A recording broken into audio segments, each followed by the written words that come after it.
네, 안녕하세요. 네, 저희가 상반기 스텝 1, 2, 10차시까지 강의를 끝내고 이제 하반기 스텝 3, 4, 그다음에 모의고사 이렇게 진행되는 과정이 남아 있고요. 선생님들에게도 이제 상반기에 공부했을 때 어떤 그 임용 시험에 대한 그런 그 부담이나 시차에 대한 그런 생각들이 이제 하반기로 옮겨지면서 조금 더 좀 서둘러야 되겠다라든가 아니면 빨리 조금 더 보충을 하거나 만회를 해야 되겠다는 생각이 드실 거라는 생각이 듭니다. 시간이 적게 남을수록 급해지면 우리가 놓칠 수 있는 것들이 많은데 논술은 그런 면에서 본다면 굉장히 장기간에 걸쳐서 준비를 해야 되는 그런 시험이기 때문에 한 편 한 편씩 써 나가시면서 선생님들이 실력을 키우셨으면 좋겠습니다.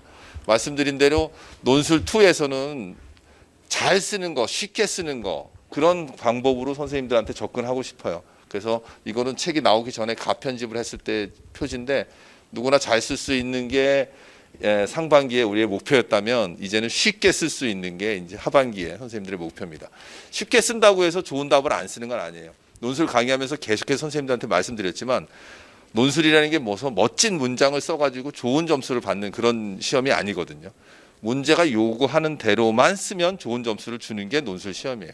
그러니까 선생님들께서 논술의 포인트로 접근할 때는 묻는 게 뭘까? 이걸 먼저 빨리 캐치를 하고 그 묻는 것에 대한 답이 문제 속에, 제시문 속에, 교사들의 대화 속에 또는 글 안에, 제시문의 글 안에 어느 부분에서 우리가 단서를 가지고 이 문제를 풀어가야 되는가 이런 고민들을 하셔야 됩니다. 1차 시에서는 11차 시부터는 이렇게 진행됩니다. 1교시는 논술의 기초와 관련된 거라서 상반기에 들었던 선생님들은 굳이 다시 볼 필요는 없지만 다시 보고 싶은 부분이 있으면 영상을 계속 올려드릴 테니까 보시면 되고요. 하반기에 시작하시는 선생님들께서도 논술의 기초에 해당되는 부분이기 때문에 꼭 한번 이 영상은 보세요. 이거는 영상을 다 올려드릴 거예요. 선생님들도 들어가셔서 볼 수 있습니다. 그래서 이런 그 논술의 기초 부분, 뭐 서론 쓰기, 결론 쓰기, 그 다음에 우리가 어떻게 하면 주장과 근거로 연결을 잘 하는가 또는 문장을 너무 길게 주절주절 써가지고 무슨 말을 했는지 요약이 안 되거나 핵심을 놓쳤을 경우에 그렇게 쓰지 않는 방법들이라든가 내 생각을 쓸 것이냐 객관적인 근거를 가지고 쓸 것이냐에 대한 그런 기초적인 부분에 대한 거라서 1교시 영상은 선생님들이 꼭 확인하시고 상반기부터 쭉 들어오셨던 선생님들은 굳이 다시 안 보셔도 됩니다. 시간을 절약하는 그런 차원에서도 그렇게 말씀을 드립니다. 그 다음에 이제 매 그 교시마다 생각 나누기라는 부분을 둬가지고 이 생각 나누기를 통해서 선생님들이 아마 대체적으로 면접과 관련된 부분으로 연결하면 좋고요. 그 다음에 이게 아닐 경우에는 우리가 논제별로 사실 여러 가지 다양한 주제들을 다룰 텐데 이 주제를 선생님들이 고민해 본다라고 생각하시면 돼요. 유아교육 현안이나 학교 교육 현안에 대한 주제와 관련된 다양한 주제들을 다뤄본다. 그래서 우리가 시사에 대한 부분들, 교육에 대한 부분들, 그다음에 논술 주제와 관련된 부분들 이런 것들을 다 이런 생각 나누기를 통해서 선생님들하고 같이 나눌 겁니다. 이때 선생님들께 이제 우리 강의실에서도 질문을 주고 받고 그렇게 할 거니까 선생님들 편하게 얘기하시면 되고요. 과제 문제 풀이는 꼭 선생님들하고 같이 나누면서 선생님들이 과제 문제 풀이를 꼭 봐야 되는 이유가 이제는 선생님들께 꼭 한번 말씀을 드리고 싶습니다. 뭘 말씀드리고 싶으냐면 우리가 과제 문제 풀 때 첨삭을 받으셨거든요. 근데 첨삭한 내용만 가지고는 그냥 읽어서 내가 요걸 요렇게 써야 되는데 제대로 못 썼구나라고 파악이 되는 건 좋은데 다시 강의를 통해서 제시문 속에서 어디서 출제자가 이런 의도를 가지고 문제를 냈고 나는 그것을 출제자의 의도에 맞게끔 캐치를 했느냐 못했느냐 이 파악을 하셔야 돼요. 누누이 첨삭에 계속 반복해서 제가 비슷한 첨삭을 드리는 분들이 있는데 수정이 안 돼요. 그 다음 과제 부분 또 비슷하고 그 다음 과제에 또 비슷한 실수를 계속 하시는 분들이 있거든요. 그래서 과제 문제를 첨삭 받는 걸로 끝내지 말고 과제 문제에 대한 풀이 이 강의를 꼭 들으면서 내가 분석하고 내가 파악한 근거나 단서를 출제자가 이래서 여기다 숨겨놨구나. 그래서 내가 제대로 파악을 했구나라고 판단이 되시는 분들은 이제 내가 논술을 분석하고 답을 쓰는데 익숙해졌구나라고 판단하셔야 되는 거고 강의를 통해서 그랬구나. 나는 이렇게 생각했는데 사실 출제자는 여기다가 이걸 숨겨놨구나. 그런 부분들이 새롭게 발견되는 부분들이 있을 거예요. 지금 이제 10차시 과제 문제를 우리가 이따 2교시에 풀 텐데 10차시 과제 문제 같은 경우에 맨 마지막 논제 4번이 교사들이 갖춰야 될 덕목에 대한 부분들이란 말이에요. 그러면 어떤 분들은 제시문을 전체를 쭉 훑어가지고 교사의 덕목을 쭉 살펴보신 분들이 있어요. 뭐 존중해야 된다든가, 뭐 상대와 공감을 해야 된다든가 이런 덕목들을 쓰셨는데 좋아요. 덕목이라는 관점에서 그렇게 볼 수도 있는데 맨 마지막 부분의 대화를 이렇게 읽어보면 그래서 교사는 무엇을 갖춰야 돼요라는 식으로 그 문제를 풀어갈 단서를 거기다 넣어놓은 게 있거든요. 그거를 무시하고 내 생각대로 답을 쓰신 분들도 있어요. 그런 것처럼 과제 문제 풀이를 통해서 내가 과제 문제를 내가 분석하고 해석한 게 맞구나 틀리구나, 내가 출제자의 의도를 제대로 파악했구나, 아니면 출제자의 의도를 제대로 파악하지 못하니까 답이 엉뚱한 답을 썼구나, 이런 것들을 파악을 하셔야 돼요.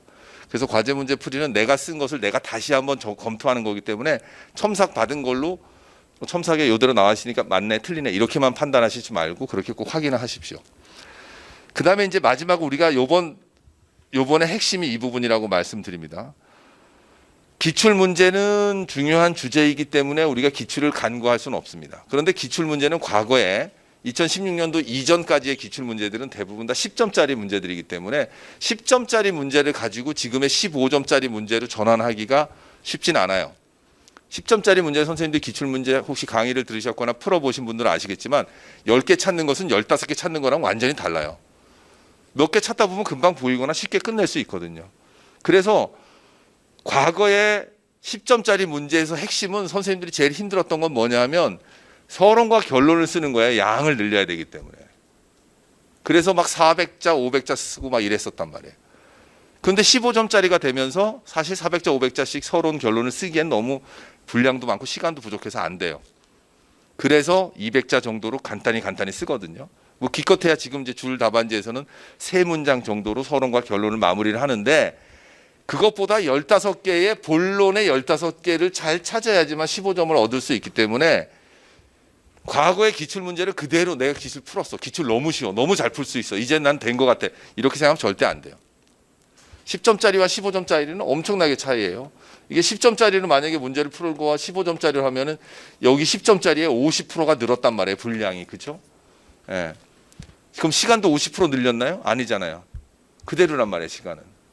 그러니까 내가 점수를 얻기 위해서는 이 15점에 맞춰서 연습을 해야 되는데 과거의 기출문제 중에서 10점짜리 문제로 나왔던 기출문제들은 다 변형해서 15점짜리로 하고 15점짜리 문제로 직접 풀어보고, 그런데 그렇게만 하는 게 아니라 선생님들이 어떻게 한다 했어요? 직접 써본단 말이에요. 직접. 논제가 변형되고 제시문을 보는 순간 논제를 읽고 그 제시문을 빨리 파악해서 선생님들이 요 답은 이렇게 써야 되겠구나라고 3분을 제가 드립니다. 각 본론의 논제마다 3분 안에 그것들을 써보는 연습을 할 거예요. 처음에는 저랑 같이 먼저 문제를 풀고 분석을 한 다음에 그걸 바탕으로 쓰지만 나중에 시간이 지나면 선생님들이 먼저 쓴 다음에 분석을 할 거란 말이에요. 그런 과정을 거쳐서 선생님들이 논제 하나를 3분에 파악해서 어느 정도까지 쓸 수 있는가. 그럼 생각해 보세요. 논제가 보통 4개 정도 나오잖아요.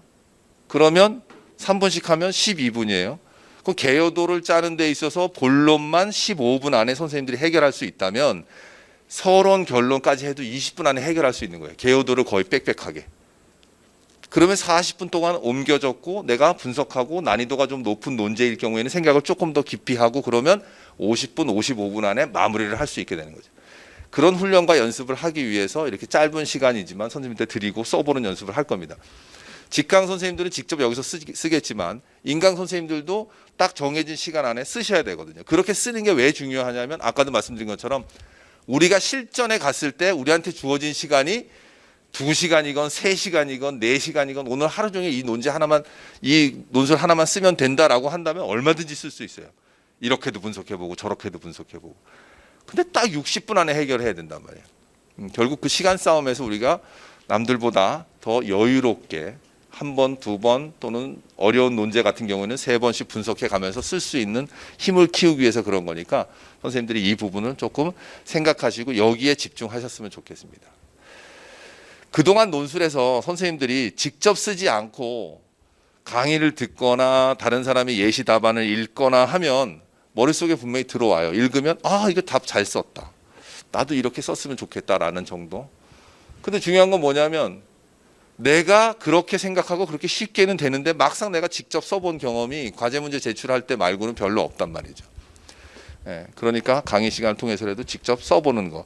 이 부분이 이번 논술 하반기 논술에서 핵심 부분이다. 직접 써보는 거. 그렇게 생각하시고 그때는 3분이든 5분이든 주어진 시간 동안 집중해서 써보십시오. 제가 선생님들한테 직접 쓰기 할 때 서론이나 결론 같은 경우는 1분밖에 안 드릴 거거든요. 아직도 서론 쓰기, 결론 쓰기 어려워하시는 분들이 계세요. 예, 첨삭하다 보면 그런 고충이 느껴질 때도 있어요. 근데 말씀드렸죠. 우리가 논술 시험을 기술적으로 접근하면 20점 중에 15점은 본론에서 나와요. 결정이 돼요. 그죠? 서론과 결론은 점수가 몇 점에 배점이 됐는지는 몰라요. 그런데 논술의 체계상 서론, 본론, 결론이라는 큰 틀의 체계를 갖춰야 되고 논술문의 특성상 주장이나 근거나 구체적인 방안이 제시가 돼야 되기 때문에 그런 체계를 거친다면 서론과 결론 때문에 내가 마이너스 점수 받는 거는 1점 이상 벌어질 수가 없어요. 예. 서론을 아예 안 쓰고 결론을 아예 안 쓴다면 체계성이 무너져가지고 점수를 줄 수는 없지만 그럴 경우에는 3점이 되겠죠. 그렇지만 서론과 결론이 자리만 잡고 있으면 형식상으로는 서론, 본론, 결론의 체계를 갖추기 때문에 3점을 다 깎을 수는 없단 말이에요. 그래서 미흡하지만 뭐 2점 또는 2.5점을 주면 1점이나 0.5점의 감점이 있기 때문에 여기에 시간을 얼마를 써야 되느냐. 20점 중에 1점에 해당하는 비율인데 시간을 얼마를 써야 될까. 서론 본론에 그럼 저는 한 5분 정도 쓰고 싶어요. 그러면 60분 중에 5분이면 10분의 1 가깝잖아요. 10분의 1 가까운 거예요. 그죠? 근데 점수는요. 20점 중에 1점이면 20분의 1이잖아요. 그럼 우리가 서론과 결론에 2배 이상 시간을 쓴다는 거예요. 이 점수의 배점으로 본다면. 그래서 서론과 결론을 쓰는데 너무 심각하고 너무 어렵게 쓰려고 할 필요는 없다. 핵심 논제와 주제만 빨리 파악하면 훨씬 더 손쉽게 쓸 수 있다. 그래서 시간을 짧게 드릴 건데 이 짧은 시간 안에 한번 해결하는 연습도 해보시면서 익숙하게 되시길 바랍니다.